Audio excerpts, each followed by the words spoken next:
Everyone, তো চলে এলাম আরেকটা মিনি ব্লগ নিয়ে। এখানে আমি ফুল রেডি হয়ে গেছি। আজকে আমি দুদিনের ব্লগ তোমাদের সঙ্গে একটা ভিডিওর মাধ্যমে শেয়ার করব।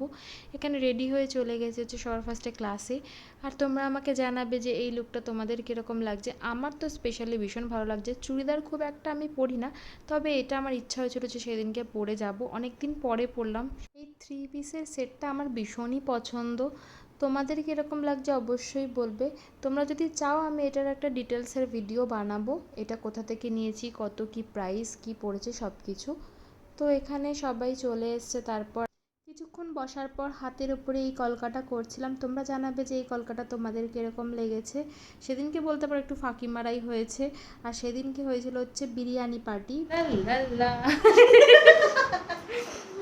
বিরিয়ানি খাবো, তো ওই জন্য এত আমি মজা পাচ্ছি না, ওই জন্য। বিরিয়ানি খেলে কি এত মজা পাই আমি জানতাম না।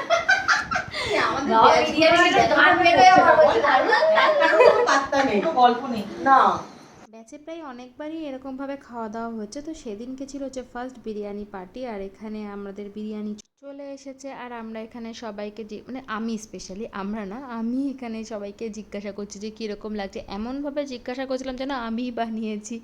সবার সঙ্গে বসে আনন্দ করে খেতে খুব ভালো লাগে। আমাদের সেদিকে হঠাৎই প্ল্যান ঠিক হয়েছিল যে আমরা এখানে বিরিয়ানি খাবো।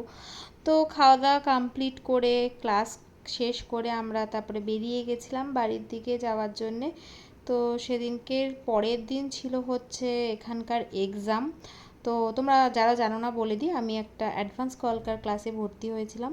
তো সেটা ছিল যে লাস্ট দিনের আগের দিন। তো তারপরের দিনটা আমি তোমাদের সাথে একটু শেয়ার করছি। পরের দিন চলে এসেছি ক্লাসে। সেদিনকে আমার একটুখানি মাথাটা গরম হয়ে গেছিলো, কারণ রাস্তায় একটা ইনসিডেন্ট হয়। সেটা নয় কখনো পরে বলবো, চলো তোমাদের সাথে এখনই শেয়ার করি, পরে আর কখনই বা বলবো, মনে থাকবে না। তো টোটোতে আমি উঠেছিলাম যাওয়ার জন্যে। সেখানে আমার প্রচণ্ড মাথাটা যন্ত্রণা করছিল বলে টোটোতে একটা গান বাজছিল প্রচণ্ড লাউডলি। সেটা আমি সেখানে বন্ধ করতে বলেছিলাম। আর আমি যখন টোটোর থেকে নামি, সেই টোটোওয়ালাটা আমাকে যাচ্ছে তাইভাবে কথা শোনার, আমি কোনো কিছু বলতে পারিনি। আর একটা জিনিস জানো তো, আমি যখন কোনো কিছু কাউকে বলতে পারি না, যেখানে আমার ধরো দোষ নেই, আর আমি না রাগের চোটে কেঁদে ফেলি। তো সেদিনকে আমি একটু ডিস্টার্ব ছিলাম। তারপর নিজেকে কোনো মতে শান্ত করে আমি এক্সামের জন্য আবার এখানে প্রিপেয়ার হলাম, এখানে এক্সাম দিচ্ছিলাম। তোমরা জানাবে এই কলকাটা কীরকম লেগেছে। এটা আমি সেদিনকে এক্সামের দিনকে করেছিলাম। আমার নিজের পার্সোনালি এটা খুব পছন্দ হয়েছে। একদম হালকার ওপর ছিমছাম গাল কলকা করেছিলাম, আর একটা কপালে জুড়ে একটা কলকা করেছিলাম। এবার তো তোমরা বলবে যে কীরকম লেগেছে। তারপর ওখান থেকে সব কিছু শেষ করে আবার সেদিনকে ছিল হচ্ছে একটু খাওয়া দাওয়ার পার্টি। এ দেখো আমরা কী করছি, এর সঙ্গে কিন্তু আমার খুব ভালো বন্ডিং হয়ে গেছে, হচ্ছে রিমা। তো এখানে দেখো ও আমার ওপরে করেছিল কলকাটা। আর তারপরে হচ্ছে চাউমিন অর্ডার করা হয়েছিল, সবাই মিলে এখানে আমরা বসে চাউমিন খেয়েছি। যেহেতু লাস্ট ডে, কারোর সাথে দেখা হবে না, সবাই প্রচণ্ড এখানে ইমোশনাল হয়ে গেছিলো, অনেকে তো কেঁদেও ফেলেছে। এটা একটা কী বলো তো, মনের ব্যাপার। সবার ইমোশন তো একভাবে কাজ করে না। এখানে এই যে যাকে দেখাচ্ছি এখন, এ তো প্রচণ্ড কেঁদেছে এর সঙ্গে। আর এই যে যাকে দেখছো এখন, তার সঙ্গে আমার ভীষণ ভালো বন্ডিং হয়ে গেছে। ক্লাসটা শেষ হয়ে গেছে, তো কী হয়েছে, আমরা বলেছি সবাইকে একসাথে একদিন প্ল্যান করে কোথাও একটা ঘুরতে যাব।